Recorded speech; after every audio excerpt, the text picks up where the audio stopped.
Welcome to the Art and Science of Joy podcast.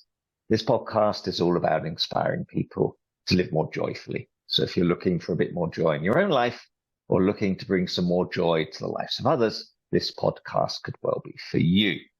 And welcome to the Year of Joy series, in which I talk to experts on special powers, which we call Joy Superpowers, each and every one of us can use in order to build more joy into our lives. I'm Andrew Cannon, and I have the honor to be your host today. And in this episode, I'm excited to be talking with Shannon Hernandez about the joy ingredient of mental well-being, and specifically about the joy superpower of creativity.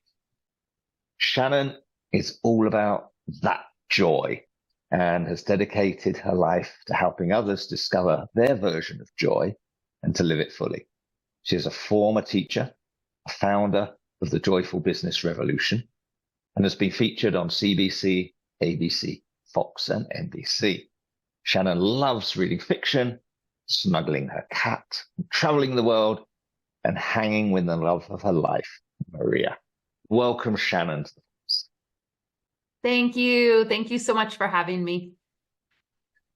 You're welcome. You're welcome. Let's talk about creativity, straight into it. And if you could tell me a little about your own journey with creativity, how's that? Yes, I love this question. So I've had to come back to my own creative journey the last probably 5 years, I'd say. I was a super creative child, and a lot of that energy was squashed because I wasn't being productive, right? I heard things like art and writing will keep you broke, and museums are for the liberal leftists. Like, these were the things that were like ingrained into my mind. And so, of course, over time, what happens as children, we want to please our parents, right? And so I kind of let a lot of the creative pursuits fall aside, and I did things that were rewarded, like studying harder, working for better grades, not doing fluffy things, but things that could actually be measured. And it was about 5 years ago, probably right when I was turning 41, that I realized, gosh, I'm missing something in my own life. And that something was creativity not attached to making money, or creativity not attached to anything else except just being creative and getting lost in the process of creativity. So it took a lot of healing, and I actually had to hire a coach, a creativity coach, who's a beautiful soul in my world to this day. Her name is Dr. Manette Roradin. And she has helped me understand creativity covers all kinds of aspects. And once you kind of find your own flavor of creativity and you honor the process, not be driven by a product, that is where the magic happens. And so I've had to undo a lot of doing. I can imagine. And maybe it's a bit of a leading question, but I presume your perception is very different from your parents in terms of how you see creativity and productivity and life in general. Yes, absolutely. Even to this day, my parents are still alive, and my mom is a creative soul, but she's had to tamper, I think, a lot of it because my father is the really like former military, former police officer, like, we're here to do justice, and like, we're not wasting time. We don't need fluffy stuff, right? Like, that's his personality. That's how he was raised. And my mom and I, as she gets older, we're having a lot of fun exploring creative pursuits together again. So when I go and visit, I'm bringing her new kinds of coloring books and things to color, and she will sit now for hours and color. And that has been a big change in the last couple of years. So that's been good. Amazing. That's fantastic for her. And that sort of leads me, I suppose, into the question about the link between creativity and mental well-being. And how, I mean, there's a lot of talk, obviously, about how keeping the brain active when you get old, etc.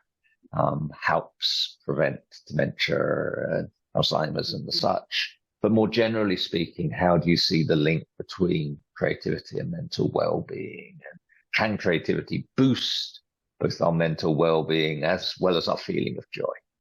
Yeah, this is an interesting topic. And I always think I want to be really careful here, because there are, mental health is big. It's a big topic, and it's a big subject with a lot of stuff in it, right? And I know we're saying mental well-being, and that's good. But I don't want anyone to misrepresent or twist the words or the notions I'm about to say, that if I do art, I won't be X, like whatever that may be. So I just want to be honest and upfront with that. Of course, for my own journey, I have a lot of anxiety. Now, my anxiety comes from ADHD, where I have a million ideas a minute and I get excited about all of them. And when that happens, my nervous system kicks into overdrive. It says, oh my God, there's so much going on inside this body. We're going to do anxiety type things. And then maybe I'll get her attention to like slow her brain down. And it wasn't until the last couple of years that I've actually put this together for myself, with the help of a psychiatrist who helped diagnose the ADHD. I'm not doing any medication at this point for the ADHD, but what I know is that to slow my brain down, which is where my creativity comes in, like putting paint on the paper or drawing circles for 10 minutes. Like, it doesn't matter, but I just need to be able to focus that scattered, excited energy to slow my brain down so I don't go into an anxiety or a panic attack, right? And that has been super helpful for me to attach my own creative processes and pursuits to my mental well-being and that particular aspect. The other thing, Andrew, I've been testing, playing around with is now that I'm more confident in my creativity, because I had to undo a lot of mental stuff, right? And I had to learn how to just be okay with whatever emerges on my art pad, not be attached to the product, but to enjoy the process. I'm actually having the first gathering at my house in 2 weeks around creativity and friendship.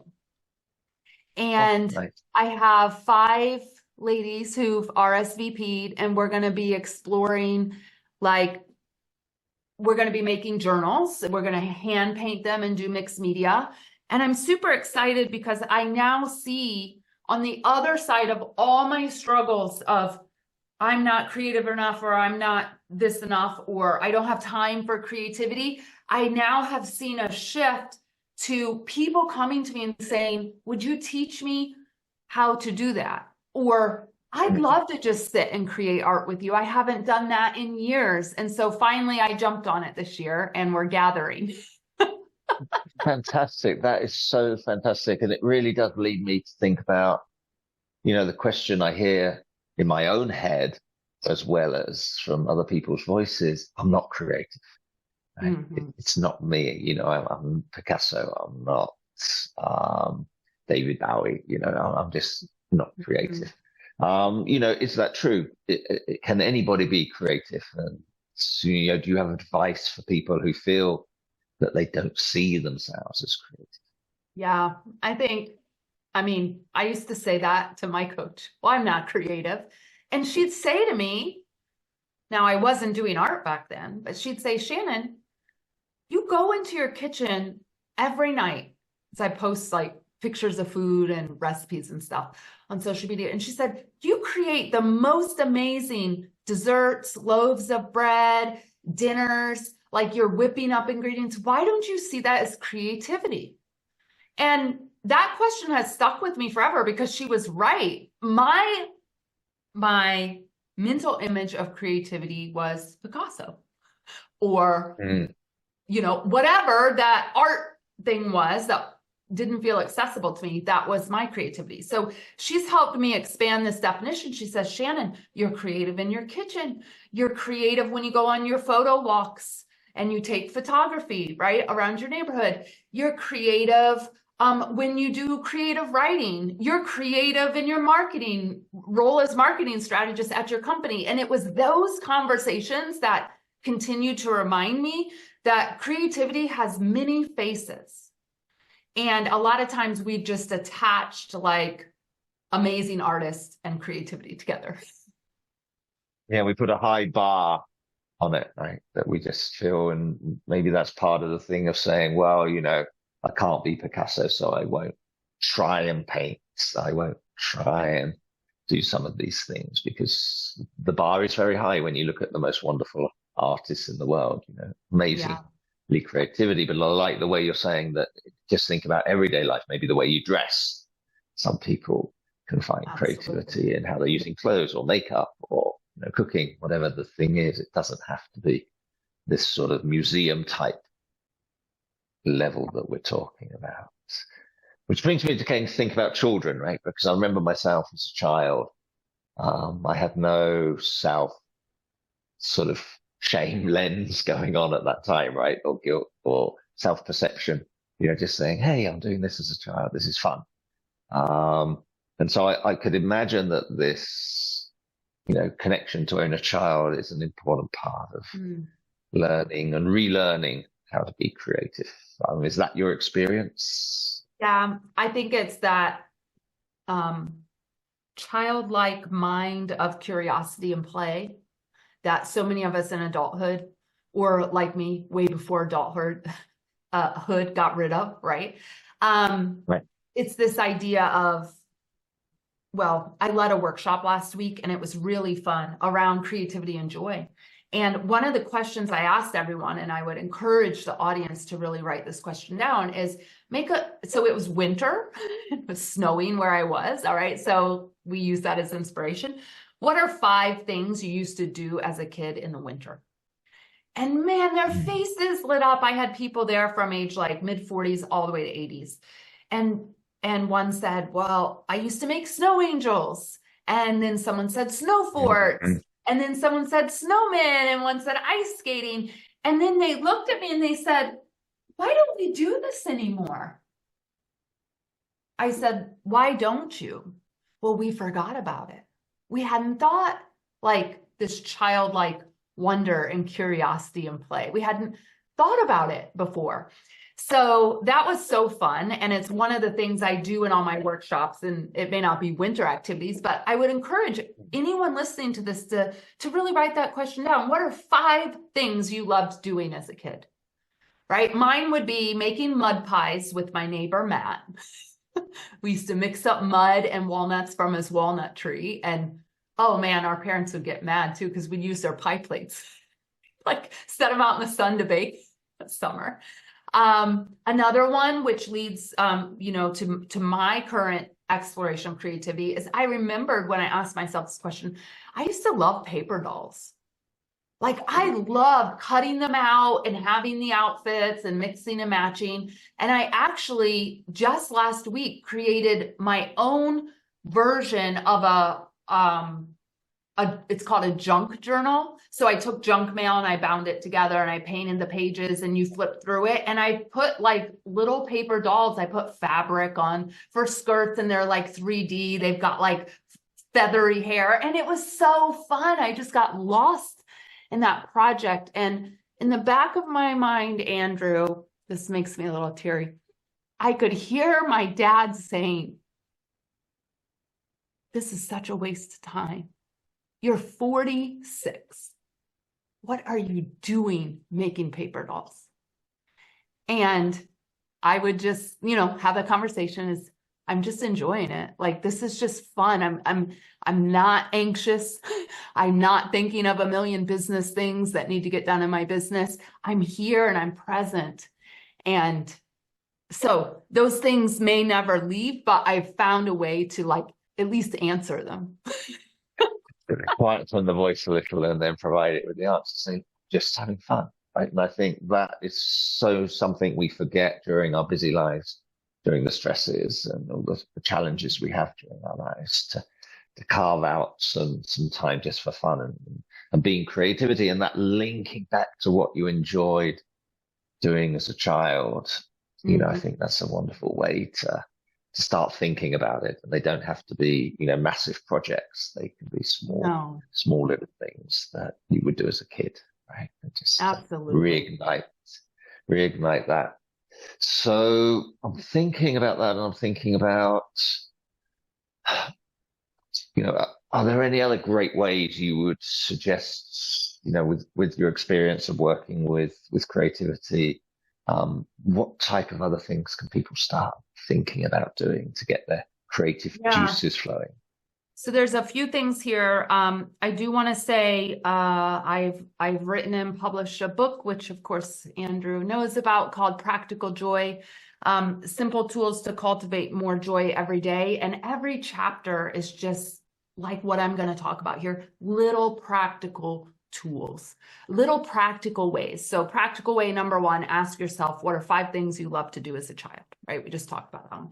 Number 2, make a list of 5 passion projects or hobbies you've always wanted to try, but you never have for whatever reason. Okay. There's a lot of reasons. Like I would love to do wood burning. And the reason I'm not is, one, I didn't remember until I sat down and remembered what I wanted to do. But 2, I don't have the wood burning stuff, but it doesn't mean I can't go get it at some time, right?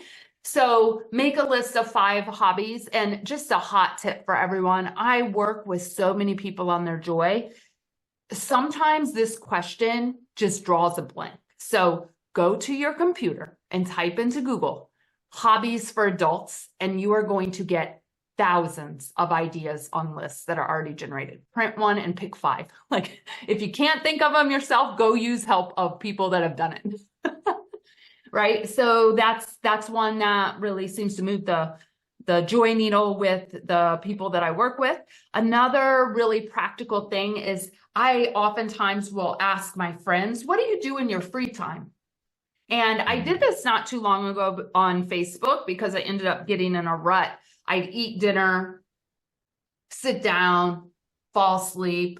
It's like 6 o'clock. And I'm like, one, if I go to sleep at 6 o'clock, I'm up at midnight. So that's just not even feasible, right? But 2, it was because I was in this space of boredom, right? And the boredom was, or I was actually saying, I'm not going to go work anymore in my business. Now, what am I going to do, right? So I asked my friends on Facebook, what do you do after you eat dinner in those 2 hours before you go to bed? I got 100 responses to that question. We do puzzles. We play board games. Monday nights, I organize a closet. We do video games. I wouldn't do that because it's too overstimulating for my brain. But, I color in a coloring book. I read a fiction book. And it was so fun to see what other people were doing in those 2 hours where I was really struggling to, 1, do I have the energy to do it, right? I had the time, but do I have the energy? And 2, how do I not put my brain in overdrive so then I'm up until the next morning and can't come back down, right? This is all how I've had to learn to deal with my own neurodivergent brain. Love it. And going back to the Google and that and the internet, YouTube, to me, it is such a fascinating place, where if you want to look at just like watercolor painting, there are so many inspirational things you can look at that can help you from a beginner stage to, just to get the idea, get the practice. You don't need to start necessarily with a blank page anymore. You can find some inspiration. One of the ones I like was art for kids. Because you can learn to draw and paint again like a child. Right? Absolutely. You really are. You're not supposed to be Picasso. You're supposed to be a 6-year-old. And it's great, and everything can be wrong, and it can look like the most stupid giraffe, but it's the most perfect giraffe. Absolutely. And you can finger paint, you can get messy. Yeah. I do want to say one thing. There's a pitfall in my life, there is a pitfall. I have to be careful of it. So I love Pinterest, right? I have Pinterest boards for everything, watercolors, art journal pages, like you name it, I've got it on there. But here's what I have to realize. My joy is lost when I spend all my time pinning ideas and scrolling and saving ideas and not creating. Yeah. Right. So I have to put a limit on that for myself, because I could spend hours just searching through everyone else's stuff, collecting these beautiful boards. And I'm like, this is not creating. I like that. I like that idea of that you talked earlier about process and, to use that mindfulness to slow down, to focus on the process and not the outcome of criticizing yourself during the process. That this is not good art, but to find the joy within the process of doing, I think it's wonderful for that.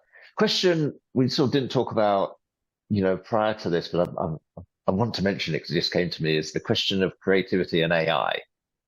How do you see that? Oh, I have such a wound around AI. And the reason why is because as a messaging and marketing strategist in my full-time business job, right? It's led a lot of people down the wrong path. They're not getting results they want, all that stuff. All right. So if I take that bias out of it, and I have seen stuff people have been creating with AI,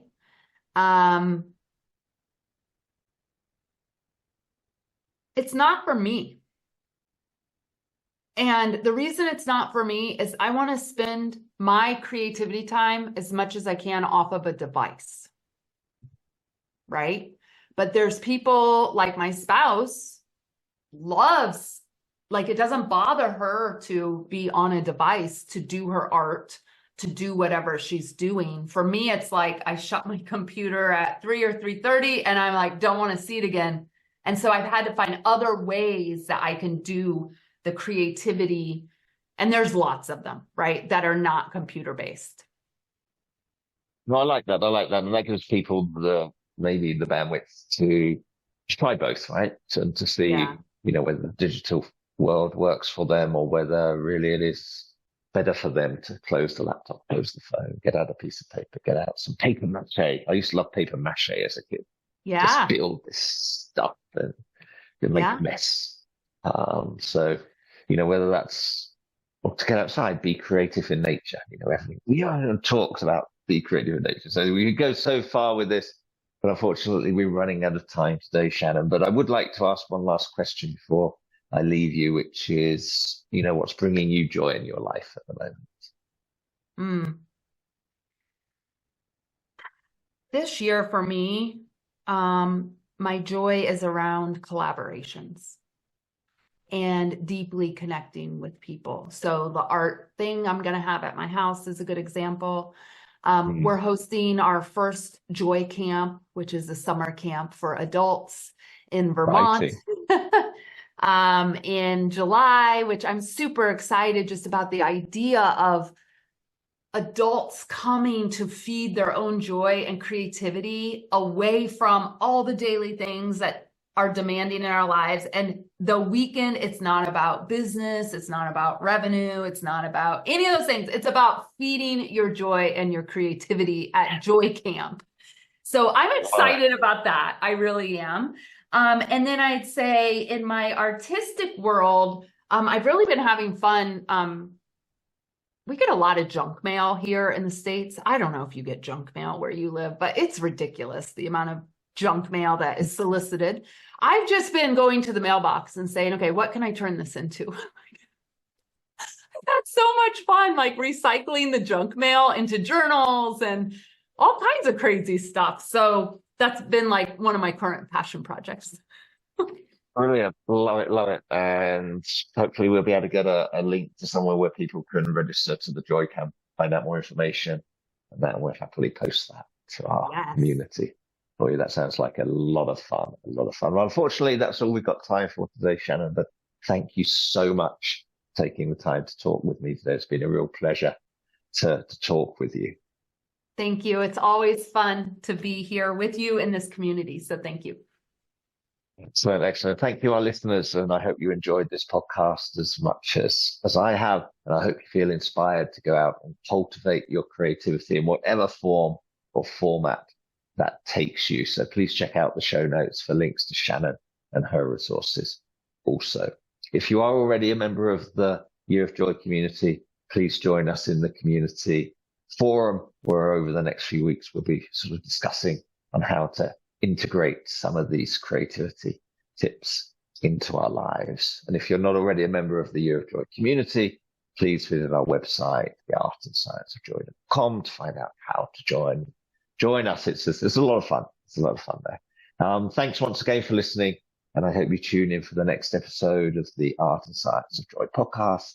Until then, stay well, stay joyful, and get your creative juices flowing.